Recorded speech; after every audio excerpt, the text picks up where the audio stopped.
Hi అండి అందరికీ. తెలుగు మెథడాలజీలోని తెలుగు భాషా బోధన ఉద్దేశాలు, అలాగే విలువలు, లక్ష్యాలు, స్పష్టీకరణ నుంచి ఇంపార్టెంట్ బిట్స్ అని ఒకసారి చూద్దాం.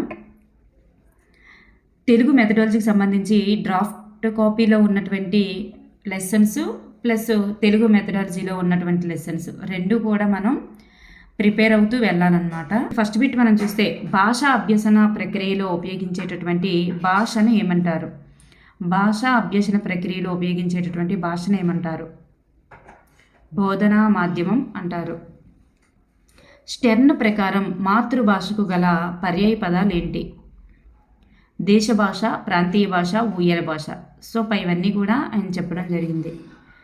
దేశ భాషలందు తెలుగు లెస్స అని అనిన కవి ఎవరు?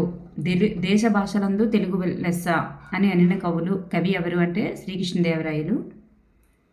మాతృభాష అయిన తెలుగును బోధించడం వల్ల సాధింపబడే సామాజిక విలువకు ఉదాహరణ ఏమిటి? మాతృభాష అయినటువంటి తెలుగును బోధించడం వల్ల సాధించబడేటటువంటి సామాజిక విలువ ఏంటంటే దేశభక్తి. మాతృభాషగా తెలుగును బోధించడం వల్ల సాధింపబడే సృజనాత్మక విలువ ఏంటి? సంగీత సాహిత్యాలలో అభినివేశం. ఈ క్రింది వాటిలో గుణవర్తి వారి విశ్లేషణ ఆధారంగా భాషా ఉద్యమానికి ఉండవలసినటువంటి భాషా ఉపాధ్యాయునికి ఉండవలసినటువంటి ప్రత్యేక లక్షణం ఏంటి?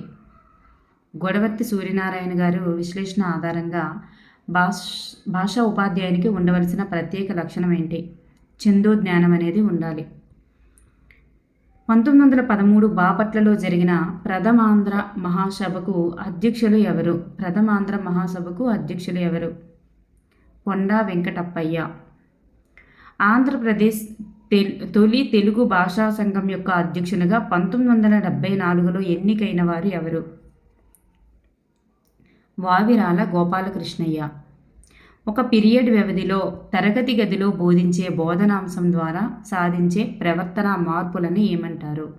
ఒక పీరియడ్ వ్యవధిలో తరగతి గదిలో బోధించే బోధనాంశం ద్వారా సాధించే ప్రవర్తన మార్పులను ఏమంటారంటే లక్ష్యాలు అంటాం. బోధనా లక్ష్యాలను గురించి పరిశోధన చేసిన వారు ఎవరు? బోధనా లక్ష్యాలను గురించి పరిశోధన చేసిన వారు బెంజమిన్ బ్లూమ్స్. ద్వితీయ భాషగా తెలుగు బోధనకు అత్యంత అనుకూలమైనటువంటి పద్ధతి ఏంటి? ద్వితీయ భాషగా తెలుగును బోధించాలంటే అత్యంత అనుకూలమైన పద్ధతి ప్రత్యక్ష పద్ధతి. విద్యార్థి సందర్భానుసారంగా జాతీయాలు, సామెతలు ఉపయోగించి ఉపన్యసించాడు. అయితే అతను సాధించినటువంటి భాషా బోధన లక్ష్యం ఏంటి?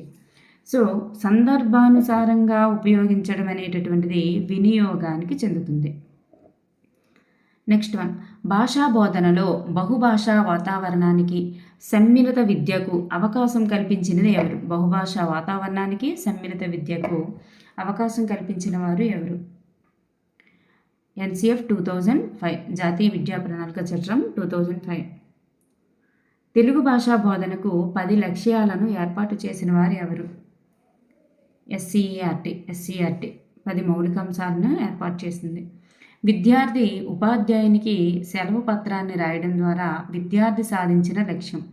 సో విద్యార్థి ఉపాధ్యాయునికి సెలవు పత్రాన్ని రాశాడు అనుకోండి, అప్పుడు ఆ విద్యార్థి సాధించినటువంటి లక్ష్యం ఏంటంటే వినియోగం. అంటే తన నిత్య జీవితంలో ఉపయోగించగలిగాడు. సెలవు పత్రాన్ని రాయడం నేర్చుకున్నటువంటి విద్యార్థి తన నిత్య జీవితంలో ఉపయోగించుకున్నాడు, అది వినియోగం అవుతుంది.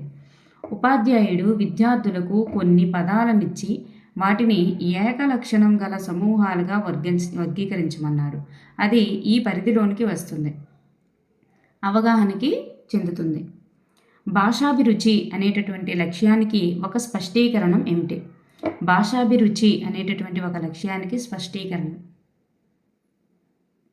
సాహితీ సమావేశాల్లో పాల్గొనడం. So option 1 is right answer. Next one, భాషలో సాహిత్య అభిరుచి పెంపొందించుకున్నటువంటి విద్యార్థి పాల్గొనే కార్యక్రమం కానిది ఏమిటి? కానిది అని అడిగారు ఇక్కడ.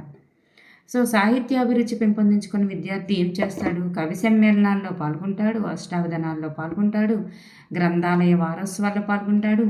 రోజు వార్తలు పఠనం చేయడం అనేటటువంటిది కాదనమాట. నెక్స్ట్ వన్, సంస్కృతి సాంప్రదాయాలు తెలుసుకోగలుగుట అనేటటువంటి భాషా బోధన లక్ష్యానికి స్పష్టీకరణ ఏమిటి? సంస్కృతి సాంప్రదాయాలని తెలుసుకొనుట అనేటటువంటి భాషా బోధన లక్ష్యానికి స్పష్టీకరణ పురాణ ఇతిహాసాలలోని విశేషాలను వివరించుట అవుతుందన్నమాట. నెక్స్ట్ వన్, అవగాహన యొక్క స్పష్టీకరణ ఏమిటి? అవగాహన యొక్క స్పష్టీకరణ క్రింది వాటిలో చూస్తే నిగూఢ అర్థాన్ని కనుగొనటం. నిగూఢ అర్థాన్ని కనుగొనటం అనేది దేని యొక్క స్పష్టీకరణ అంటే అవగాహన అని గుర్తుపెట్టుకోండి. నెక్స్ట్ వన్, మూల్యాంకనంలో ప్రశ్నల తయారీకి తోడ్పడేవి ఏమిటి? ప్రశ్నల తయారీకి తోడ్పడేవి స్పష్టీకరణలు. జాతీయాలు, నుడికారాలు, ప్రకృతి, వికృతులు మొదలైనవి ఏ జ్ఞానాంశాలు? ఇవన్నీ కూడా దేనికి చెందుతాయి? ఇవన్నీ కూడా భాషా జ్ఞానానికి చెందుతాయి. భాషా జ్ఞానం. శైలి, అలంకారం, ఛందస్సు, ధ్వని మొదలగునవి ఏ భాషాంశాలు? ఇవన్నీ కూడా దేనికి చెందుతాయంటే ఇవన్నీ కూడా సాహిత్య జ్ఞానానికి చెందుతాయి. స్వతంత్ర రచనలు చేయడం అనేది ఏ లక్ష్యానికి స్పష్టీకరణ? స్వతంత్ర రచనలు చేయడం, కథలు అంటే నూతన కథలు తయారు చేయడం, పారాగ్రాఫ్ని పూరించడం, అంటే సగంలో ఉన్నటువంటి ఆ స్టోరీని పొడిగించి రాయడం, ఇవన్నీ కూడా సృజనాత్మకతకి చెందుతాయి. అంటే కొత్తదనం అందులో కనిపించడం అన్నమాట. తన యొక్క నూతన రచనల్ని అందులో చూపించడం, తన యొక్క ఊహాశక్తిని చూపించడం, ఇవన్నీ సృజనాత్మకతే అవుతుంది. ప్రాథమిక దశలో విద్యార్థులు సాధించాల్సిన లక్ష్యాలకు చెందినది ఏమిటి?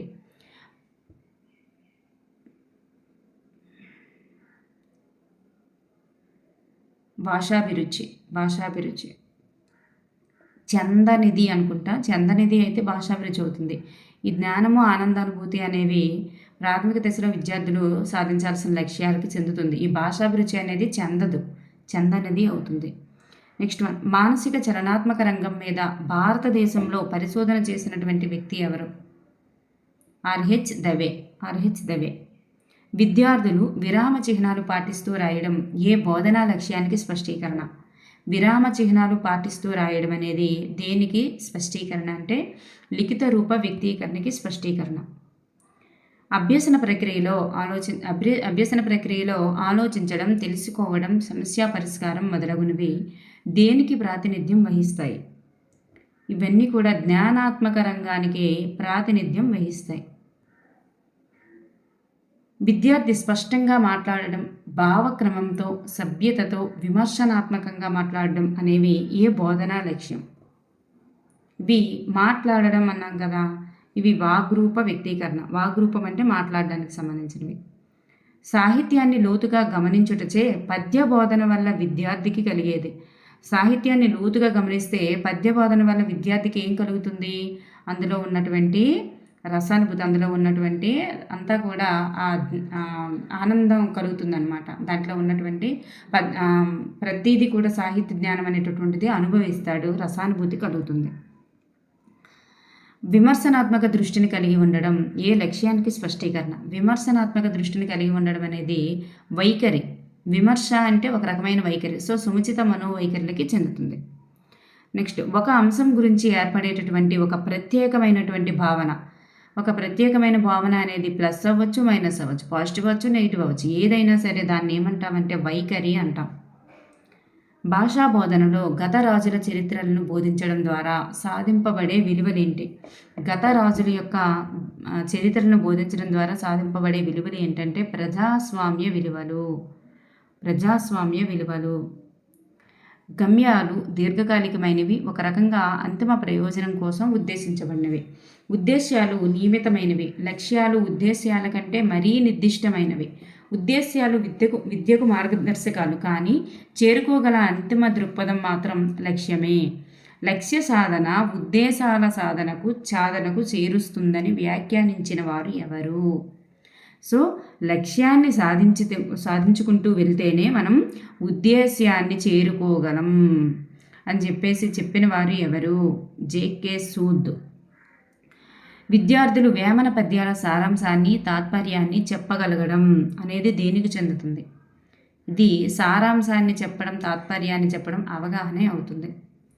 విద్యార్థులు సవర్ణ దీర్ఘసంధి ఆ ఆల మధ్య జరుగుతుందని జ్ఞప్తికి తెచ్చుకోవడం అనేది దేనికి చెందుతుంది? ఇది ఒక జ్ఞానం. విద్యార్థి వేమన వంటి కవుల పట్ల గౌరవభావాన్ని కలిగి ఉండడం.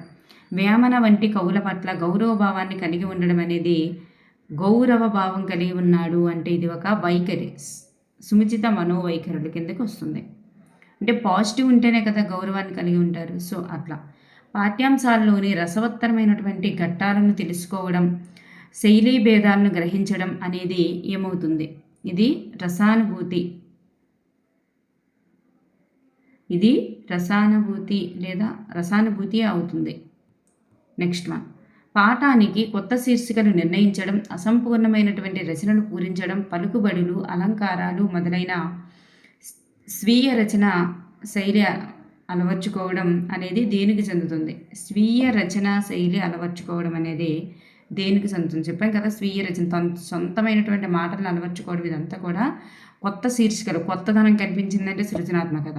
అసంపూర్ణమైనటువంటి రచనలను పూరించడం, పలుకుబడులు, అలంకారాలు రాయడం, నెక్స్ట్ కొత్తగా కథలను రాయడం, ఇవన్నీ కూడా దేనికి చెందుతుందంటే సృజనాత్మకత శక్తికే చెందుతుందన్నమాట.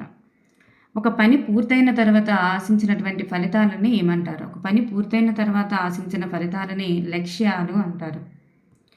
పిల్లలు ప్రజల పట్ల, దేశం పట్ల, పరిసరాల పట్ల సానుకూల స్పందన కలిగి ఉండడం ఈ విద్యా ప్రమాణం అవుతుంది. సానుకూల స్పందన కలిగి ఉండడం ఏమవుతుందంటే సౌందర్యాత్మక స్పృహ కిందకు వస్తుంది. సౌందర్యాత్మక స్పృహ.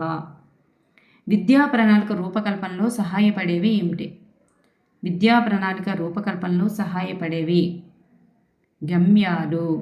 గమ్యాలు. ఓకే అండి, థ్యాంక్ యూ ఎవ్రీవన్. ఇక్కడికి కంప్లీట్ అయ్యాయి.